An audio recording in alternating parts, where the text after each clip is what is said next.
In a stunning move, Canada has rejected a $20 billion US offer for nuclear-powered submarines, shocking Washington and raising questions about North American defense. Ottawa's refusal is a bold political statement, signaling Canada's willingness to chart an independent course, even at the risk of disappointing its closest ally. The answer lies in cost, sovereignty, and the lure of compelling alternatives. AUKUS is a security pact between Australia, the UK, and the US to share nuclear submarine technology. Canada isn't part of it. Despite being a Five Eyes ally, Canada was left out, raising doubts about its defense commitment and sparking debate in Ottawa. This context helps explain why Canada shocked the world by turning down the American deal.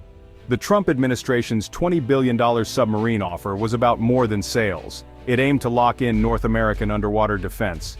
Interoperable US and Canadian subs would have strengthened security, especially in the Arctic. A Canadian nuclear fleet would have signaled a new level of partnership, but Canada's rejection marks a turning point in the alliance. Canada's submarine fleet is in crisis. The 4 aging Victoria-class subs, bought second-hand from the UK, are plagued by breakdowns and rarely all operational. These 1,970 S-era boats are obsolete, costly to maintain, and can't match the capabilities of modern submarines fielded by allies and adversaries. With the world's longest coastline and new Arctic routes opening, Canada urgently needs subs that can patrol vast, challenging waters and assert sovereignty.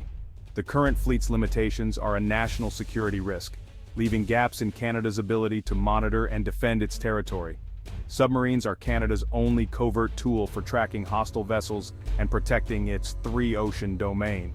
The government faces mounting pressure to act.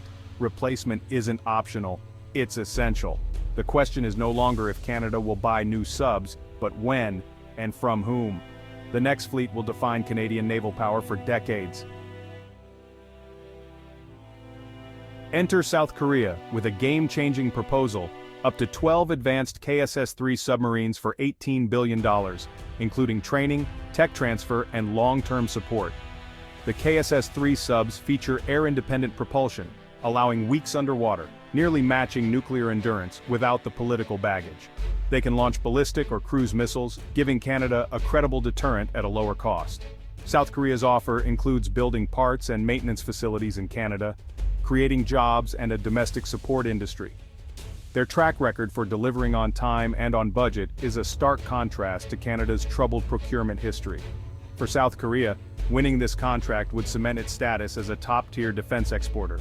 For Canada, it's a best-of-both-worlds solution, advanced, non-nuclear subs tailored to its needs, with major industrial benefits.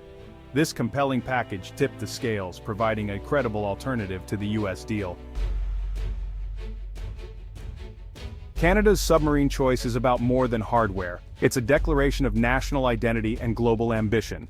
Accepting the US nuclear subs would have deepened dependence on Washington at a steep financial and political cost. By rejecting that path, Canada signals a desire for strategic independence and a willingness to diversify its defense partnerships. Choosing South Korea's AIP subs is a pragmatic pivot, prioritizing cost, technology, and industrial benefits over tradition. This move could open new doors in the Indo-Pacific, but risks straining ties with the US Ottawa must balance these competing interests, knowing the decision will shape its navy, industry, and alliances for generations. The submarine project is now a litmus test. Will Canada remain a junior partner, or step up as an autonomous middle power? The world is watching as Canada redefines its place on the global stage. Canada's rejection of the US deal signals a shift in Western alliances, challenging the assumption of automatic alignment with Washington.